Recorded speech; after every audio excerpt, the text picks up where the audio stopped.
Hey, hey. Pappy crappie. Look at that, folks. Not a big one, but you know what? You put him in the tumble drum and he'll scale up and eat just fine. How's everyone doing? Troy Peterson, Mr. Bluegill from The Reel Shot. Welcome to another Reel Report. And you know what? It's opening day. And opening day is all about traditions, whether it be deer season, opening day of baseball. And today, you know, is opening day of fishing season on all the inland lakes in Wisconsin. And took my stepdad and we drove up to northern Wisconsin, went up and we're fishing some Oneida County lakes. And you know, we hit it just right. You know, typically, you know, opening day, you might be fishing walleyes, water temperature is about that 45. Some years ice maybe just went out. This year, you know, it's like June. Water temperature is in the low 60s. The bluegills are on the beds, the crappies are up in the canes. They're getting ready to spawn. Perch, you know, we've caught a little bit of everything today. And, you know, it's fun. I mean, pan fishing, you know, yeah, we could be out chasing pike or you know, walleyes, whatever, but we come up, change the scenery, there's no houses around, there's no traffic, there's no lawnmowers going, it's just peace, quiet, loons, eagles, and of course some fish. So stick with us here. We'll show you what we're using, you know, and give you, you know, just a few suggestions on where to come up and spend the weekend up in northern Wisconsin. But as you can see, we've got a lot of nice area in front of us here. We're targeting crappies and bluegills. And if you see, we got a whole bunch of nice reeds and, you know, anywhere in that 2 to 3 feet of water. You really can't see a whole lot, but you just got to trust that they're there. Put the bobbers in the right spot. Hopefully you don't get snagged and catch a few fish.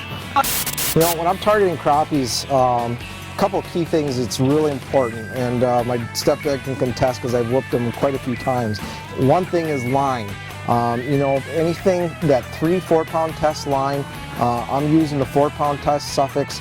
We've got the St. Croix panfish series. My favorite is this 7-foot light. It's an extra fast tip. And then, you know, these little fill spring floats. And underneath that, we've got custom jigs and spins, either a ratzel or a shrimple. I've been taking the tail off and then hooking my minnow on the hook. Now, when you hook your minnow, there's so many different ways that you can hook your minnow. But what I found that works the best, it doesn't kill the minnow, is going right through the eyeballs.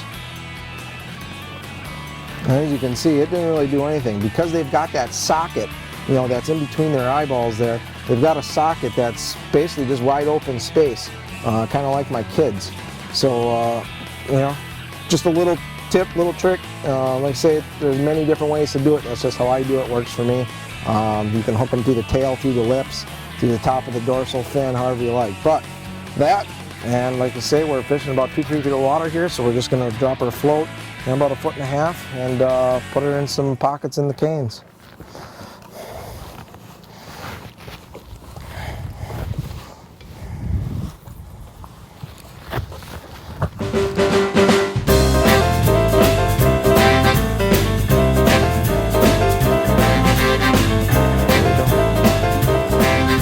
That simple. That's a little bit better one.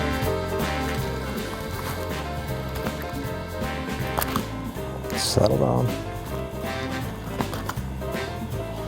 You know, they're not huge. They're, you know, that 10, 11-inch crappie or so.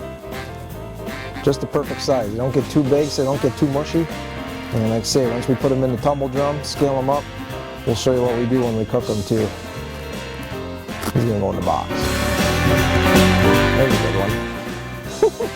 Look at this one. Mr. Bluegill with a nice, probably close to 10-incher here. You know, northern Wisconsin bluegills, you can get them back home, but not like you can up here. Not a minnow yet, too. Man, I'm breaking every law that I ever said that bluegills really don't eat minnows, and today I've got 2 in the last 5 minutes. Pretty fish.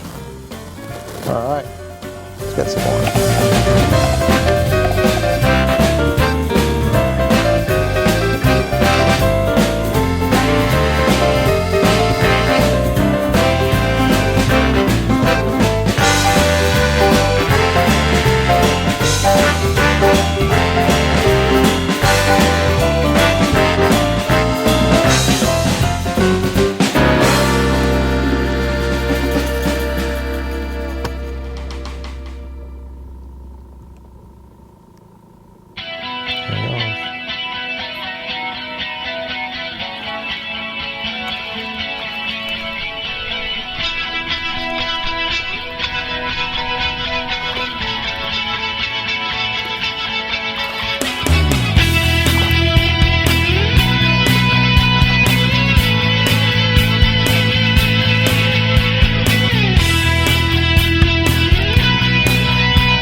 This is probably one of my absolute favorite ways to fish bluegills and crappies, is my fly rod.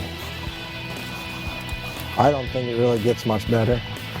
You got that anticipation, just like you would for, you know, fishing topwater bass or muskie. You never know when they're going to bite. Now, granted, this is, you know, just about a 7.5 inch bluegill, nothing big, but on a lightweight fly rod, they make for some great fun. And what we're doing, you know, there's many different ways to fish this too. You don't even need a fly rod. You can get the casting bubbles. You fill them up with water, tie a lead behind it, cast that out, use that for a fly. You know, you put your fly behind there, and I'm not using anything special, just the little float spiders. You can see that the legs are pretty well beat, you know, ripped off. Just something to, you know, little poppers or these little spiders, the whites, the blacks, really doesn't make a difference.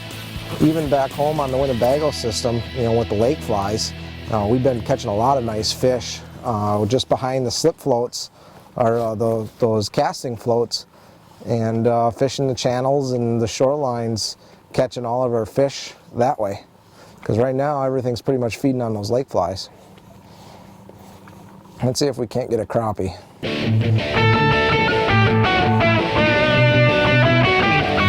we go.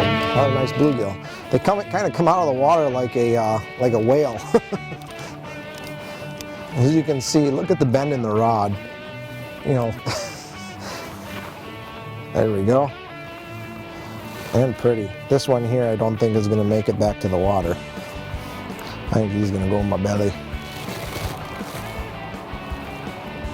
Just another option, you know, bring the fly rod out, get yourself a fly rod.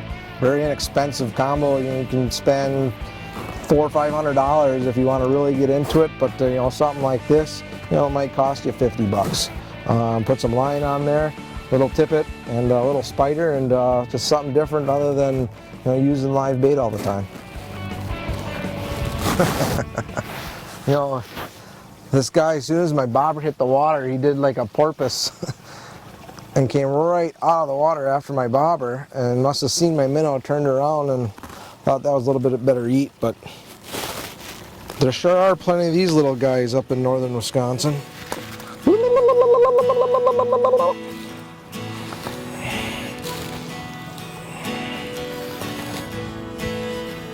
To me, these things are seagull food, but you know what? They're still fun to catch. I'll let them go.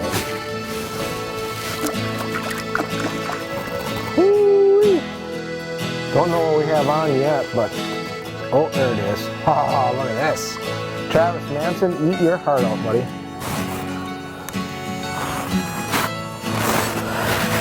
Let's see if we can get her in the boat. Good way to end the evening.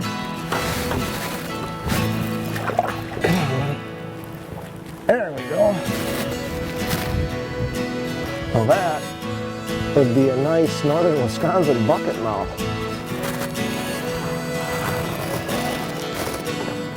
Pretty fish. You don't see them that big, I don't think, too much up here in northern Wisconsin. We get a lot of nice smallies up here, but the bass just don't have the growing season like they do down south. Ooh.